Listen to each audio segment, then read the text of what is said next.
The silence before Fajr in the holy city of Makkah was unlike any other. Stars still glimmered above Masjid al-Haram as millions of worshippers prepared for the sacred rites of Umrah. But amidst the sea of white Ihrams and whispers of Labaik Allahumma Labaik, one man stood unusually still, his eyes fixed on the Kaaba, not with awe, but with something far more sinister. None could have known what evil he carried in his heart. He was cloaked in the garb of a pilgrim, yet his purpose was far removed from devotion. His hands trembled not with the fear of Allah, but with the anticipation of blasphemy. This was not a Muslim, this was an impostor, a priest who had entered Islam under false pretenses. His name was Mikhail, but the world knew him as Brother Mikhail, a supposed Christian convert whose tearful shahada had gone viral just months before. Deception and intentions.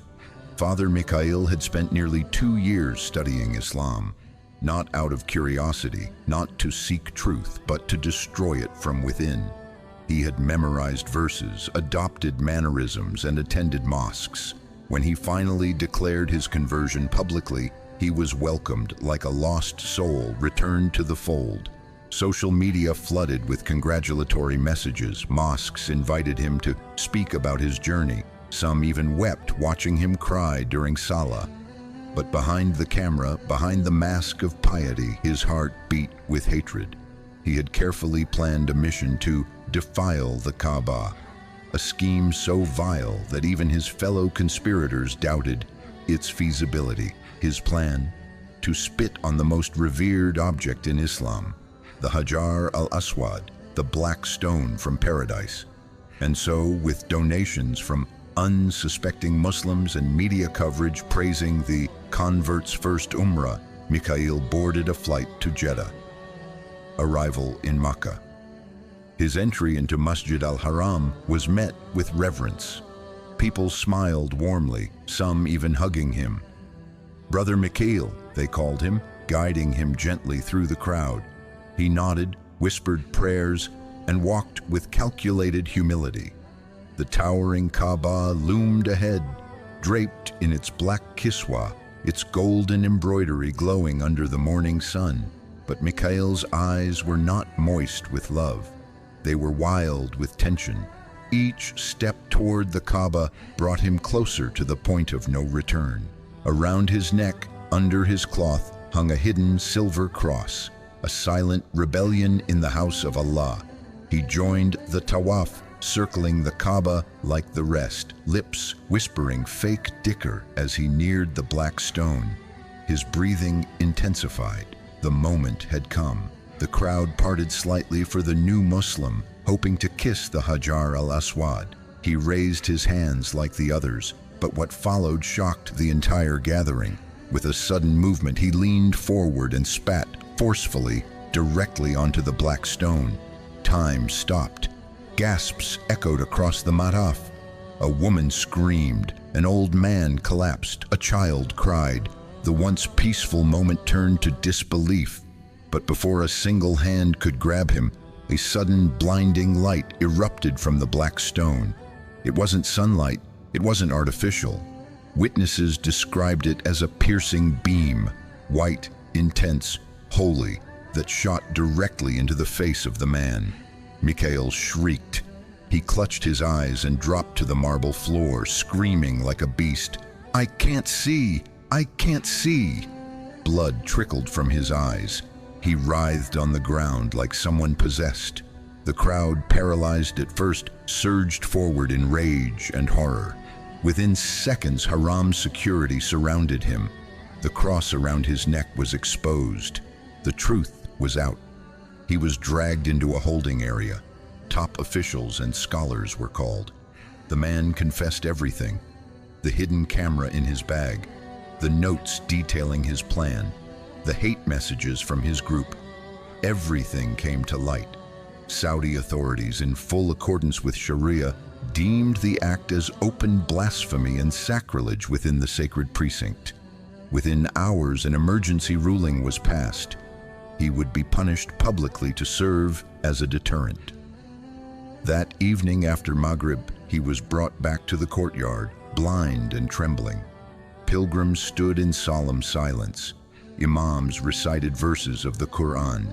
Then, with swift and just finality, his head was severed and his body was taken away from the sacred grounds he had defiled.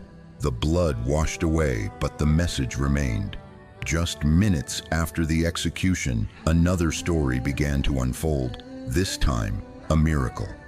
A man named Ibrahim had traveled from Sudan with his 10-year-old son Yusuf, who was born blind. For years, Ibrahim had prayed that his son might one day touch the black stone, believing in its heavenly origin. Due to the earlier disturbance, security had temporarily cleared the area around the Hajar al-Aswad.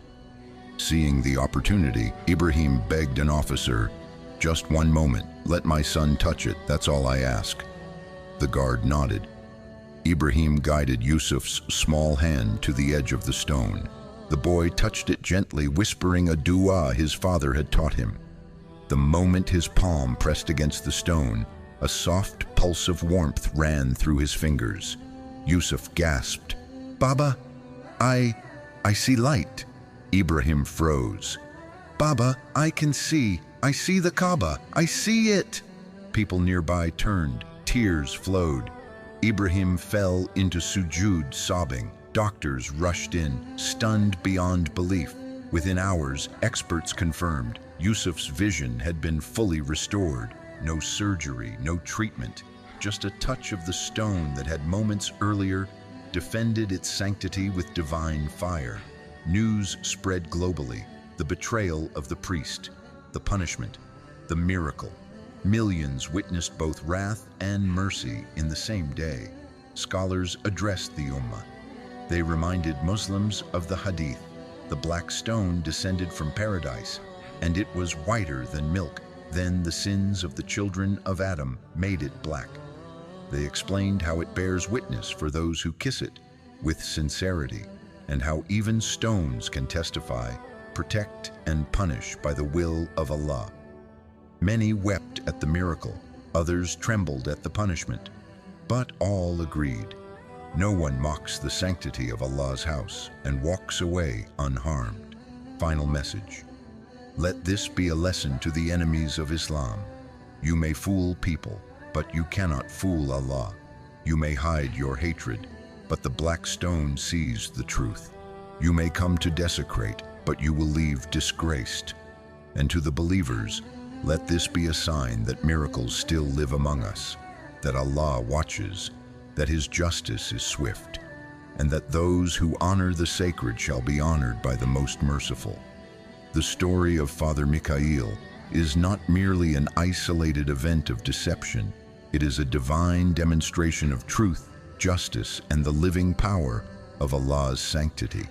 In the most sacred place on earth, where every step is worship and every breath is remembrance, a man dared to commit one of the gravest acts of blasphemy, to spit upon what Allah sent from Jannah, the black stone, kissed by the beloved Prophet Muhammad. But what he intended as humiliation for Islam turned into his own disgrace and destruction. This was not just a punishment, it was a sign that the house of Allah is protected not only by guards and cameras, but by the unseen hand of divine justice. Before any human could respond, Allah took away the very thing Mikhail used to mock the sacred, his eyes. Before the world could condemn him, Allah condemned him first with blindness, pain, and public exposure. And as the story reached its most terrifying moment, the execution of the impostor, Allah showed another side of His infinite power, His mercy. You may enter the Kaaba with a hidden agenda, but Allah knows what the hearts conceal. You may plan to mock the sacred, but Allah defends what is His. You may harm with evil, but Allah responds with both justice and miracles. O Allah, the most merciful, the all-seeing, the all-knowing, we turn to You with hearts full of humility and eyes filled with tears. Ya Allah, guide us to the straight path, the path of those upon whom You have bestowed Your grace, not of those who have earned your anger, nor of those who go astray. O Allah, protect the sanctity of your sacred house. Guard the Kaaba and the black stone with your divine power. Allow us to always honor your signs with sincerity, and never let arrogance or disbelief enter our hearts. Ya Rab, whoever tries to insult your religion, humiliate your worshippers, or desecrate what is sacred to you, expose them, humiliate them, and show your divine justice as you have shown before. Do not let the enemies of Islam succeed in their evil plans. Break their strength and protect this ummah from every hidden plot. O Allah, just as you punished the one who mocked the black stone, reward those who believe in its sanctity. Let us be among those who visit it with love, kiss it with sincerity, and feel its blessings in our hearts. Make our love for the Kaaba pure and our intentions sincere.